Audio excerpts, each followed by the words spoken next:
ये कहानी एक ऐसी औरत की है जो अपने पति के सामने ही दूसरे मर्दों से सेक्स करती है, मगर इसके बावजूद भी ये दोनों एक दूसरे से बहुत प्यार करते हैं।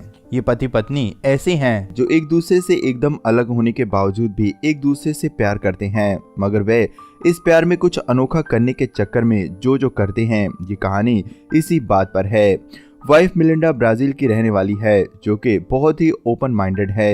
वहीं विक अमेरिका का रहने वाला है। उनकी एक बेटी भी है जिसका नाम ट्रिप्सी है।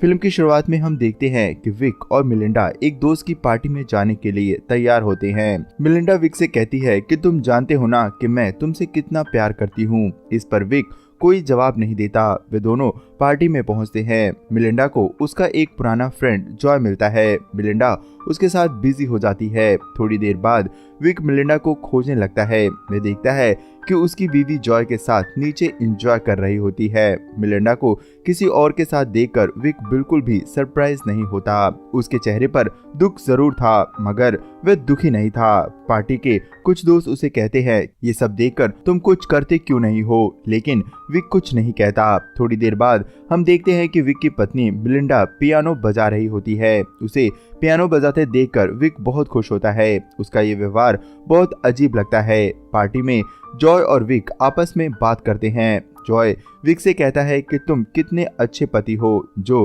अपनी पत्नी के पर्सनल लाइफ में बिल्कुल भी इंटरफेयर नहीं करते हो। तुम्हें कोई फर्क नहीं पड़ता किसके साथ टाइम स्पेंड कर रही थी। तब विक कहता है कि तुम्हें क्या पता है कि मिलिंडा का एक पुराना बॉयफ्रेंड भी था, मार्टिन।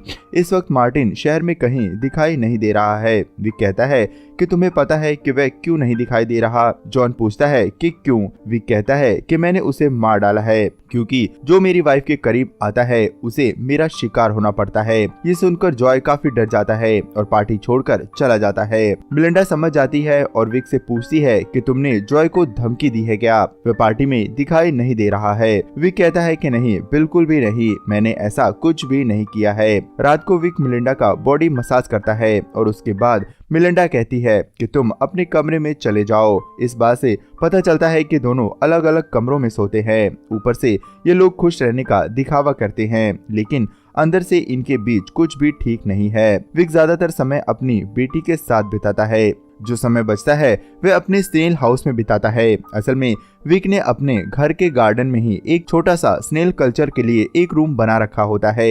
विक की बेटी बहुत ही स्मार्ट थी। वे अपने स्कूल के लिए एक प्रोजेक्ट तैयार कर रही होती है। ये आलू से चलने वाला रोबोट होता है। ट्रिक्सी बहुत ही समझदार थी। वे अपने मॉम और डैड दोनों के बीच एडजस्ट होने की कोशिश करती थी। विक अपनी बेटी को स्कूल छोड़ने जाता है तो ट्रिक्सी की स्कूल टीचर केली विक से मिलती है, जो कि विक की अच्छी दोस्त भी होती है। केली कहती है कि मैंने सुना है कि तुम अपनी पत्नी के बॉयफ्रेंड का मर्डर कर देते हो। जॉय लोगों को बता रहा है कि तुमने मार्टिन का मर्डर कर दिया है। तब विक कहता है कि नहीं, मैं तो मजाक कर रहा था। केली कहती है कि मजाक हो या फिर सच, लेकिन आइडिया तुम्हारा काम कर गया। अब जॉय तुम्हारे घर के आसपास भी दिखाई नहीं देता। मिलिंडा भी उसकी इस बात से बहुत दुखी थी। वे विक से कहती है कि जॉय को घर पर डिनर के लिए बुलाते हैं और तुम उसे सॉरी कहोगे। अगले दिन जॉय डिनर पर आता है। डिनर के बाद मिलिंडा कहती है कि तुम ट्रिक्सी के पास जाओ और उसे कहानी सुनाओ। विक समझ जाता है कि मिलिंडा जॉय के साथ एंजॉय करना चाहती है।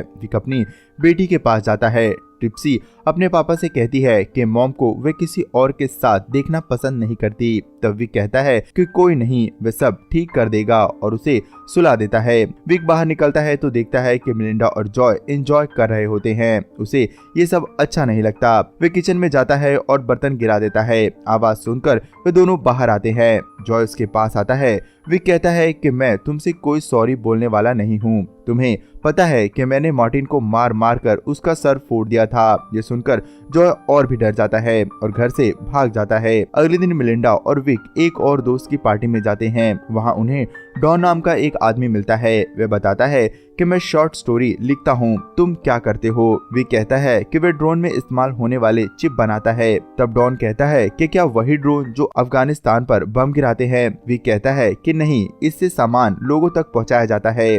दोनों में काफी बहस होती है। इसी दौरान डॉन कहता है कि तुमने मार्टिन को मारा था, हमने भी सुना है। तब विक कहता है कि ये सब मजाक था, तुम इतने सीरियस क्यों हो? पार्टी में विक अपनी दोस्त केली के साथ डांस करता है, जिसे देखकर मिलिंडा काफी जेलस होती है और वापस जाते वक्त वे दोनों कार में काफी करीब आते हैं। रात को वे दोनों इंटीमेट भी होते हैं। कुछ दिनों बाद विक को पता चलता है कि मिलिंडा पियानो क्लासेस के लिए जाती है, जहां पियानो टीचर चार्ली मिलिंडा का नया बॉयफ्रेंड बन चुका है। विक स्नेल कल्चर में होते हुए भी उन दोनों के बारे में सोचता रहता है। जब विक मिलिंडा से पूछता है कि वह रात कहाँ थी, तो वह खुलकर बताती है कि वह चार्ली के साथ थी। साथ ही वह ये भी बताती है कि चार्ली उसे कैसे कैसे खुश करता है। ये सुनकर विक बहुत दुखी हो जाता है। अगले दिन एक पार्टी के दौरान चार्ली पियानो बजाता है और मिलिंडा उसी धुन पर डांस करती है। थोड़ी देर बाद विक देखता है कि मिलिंडा और चार्ली कहीं दिखाई नहीं दे रहे। जब वह उन्हें खोजने ऊपर की तरफ जाता है तो देखता है वे दोनों एक रूम से एंजॉय करके निकल रहे थे, जिसके बाद वे दोनों स्विमिंग पूल में जाते हैं और वहां भी एंजॉय कर रहे होते हैं। ये देखकर विक का पारा चढ़ जाता है। अचानक से बारिश होने लगती है और वे सभी लोग घर के अंदर चले जाते हैं। जब सब लोग घर के अंदर कुकीज खाकर पार्टी कर रहे होते हैं, उसी दौरान विक चार्ली को स्विमिंग पूल में डुबोकर मार देता है। उसके बाद वह भी अंदर आकर कुकीज एंजॉय करता है। थोड़ी देर बाद मिलिंडा चार्ली को खोजती हुई बाहर जाती है तो वह स्विमिंग पूल में चार्ली की लाश देखती है। शोर मचाने पर सभी लोग आकर उसे बाहर निकालते हैं, लेकिन वह मर चुका होता है। पुलिस भी आती है और सबसे पूछताछ करती है, लेकिन उन्हें कुछ भी पता नहीं चलता। कोई सबूत न मिलने पर इसे एक्सीडेंट मान लिया जाता है। डॉन को विक पर शक हो जाता है क्योंकि उसने उन दोनों को नीचे देखा होता है। जॉन एक प्राइवेट डिटेक्टिव हायर करता है जो कि विक का पीछा करके उसके बारे में पता कर सके। विक को उस डिटेक्टिव के बारे में पता चल जाता है। विक मिलिंडा के बैंक स्टेटमेंट से जान जाता है कि मिलिंडा ने जॉन को डिटेक्टिव हायर करने के लिए पैसे दिए हैं। विक डॉन के घर जाता है और उन दोनों में बहस होती है। अब भी विक की प्रॉब्लम डॉन नहीं था बल्कि मिलिंडा ही थी। मिलिंडा अब अपने नए बॉयफ्रेंड के साथ बिजी थी, जो कि उसके कॉलेज के समय का ही एक बॉयफ्रेंड था और वह ब्राजील का रहने वाला था। रात को उसकी बेटी कहती है कि डैड, मुझे पता है कि आपने चार्ली को मार दिया है। विक कहता है कि ये बात अपने तक ही रखना। ट्रिक्सी को सुलाने के बाद विक मिलिंडा को किसी से फोन पर बात करते हुए सुन लेता है। उसकी बातों से पता चलता है कि वह ट्रिक्सी को साथ लेकर ब्राजील शिफ्ट होने जा रही है, मतलब कि वह उसे छोड़कर जाने वाली है। विक को बहुत ही ज्यादा दुख होता है। ये कोई और नहीं, मिलिंडा का नया बॉयफ्रेंड टोनी ही था। अगले दिन विक देखता है कि मिलिंडा टोनी को अपने घर बुलाती है। वे दोनों लंच करके काफी एंजॉय करते हैं। विक को ये सब सहन नहीं होता। अगले दिन विक टोनी को एक रेस्टोरेंट में पिक करता है। विक किसी तरह टोनी को अपने साथ चलने के लिए कन्विंस कर लेता है। विक उसे लेकर एक हाइकिंग साइट पर ले जाता है। वहां पहुंचकर वे दोनों कार से उतर जाते हैं। टोनी थोड़ा आगे बढ़ता है तो विक एक पत्थर से उस पर अटैक कर देता है, जिसके बाद टोनी पहाड़ी से नीचे गिरकर मर जाता है। नीचे जाकर विक टोनी की लाश को एक पत्थर के साथ एक बेल्ट में बांधकर नदी में फेंक देता है। साथ ही उसका पर्स निकाल कर रख लेता है। विक अपने डॉगी के साथ वापस घर आ जाता है। घर आकर विक मिलिंडा से पूछता है कि क्या बात है, टोनी आजकल दिखाई नहीं दे रहा है। विक अपनी बेटी के साथ एंजॉय करता है। मिलिंडा कहती है कि काफी समय हो गया है, तुम हाइकिंग साइट पर नहीं गए हो। वे तीनों उधर पिकनिक के लिए जाते हैं। वहाँ विक मिलिंडा को अपनी कुछ तस्वीरें दिखाता है जो उसने खुद खींची थी। मिलिंडा अपनी तस्वीर देखकर बहुत खुश होती है। वे कहती है कि तुम वाकई ही बहुत अच्छे हो, मेरी इन हरकतों के बावजूद भी तुम मुझे प्यार करते हो। मुझे तुमसे ज्यादा प्यार करने वाला कोई और नहीं मिल सकता। तभी विक देखता है कि उसकी बेटी नदी के पास चली गई है। वे अपनी बेटी को वहां से लाने के लिए जाता है। विक देखता है कि टोनी की डेड बॉडी फूलने की वजह से पानी के ऊपर आ गई है। विक तुरंत ही मिलिंडा और ट्रिक्सी को लेकर घर की तरफ निकल आता है। वे जानबूझकर मिलिंडा का एक स्काउट वहां छोड़ देता है। लौटते वक्त कार में मिलिंडा कहती है कि उसका स्काउट वहीं छूट गया है। विक कहता है कि कोई बात नहीं, वह कल जाकर ले आएगा।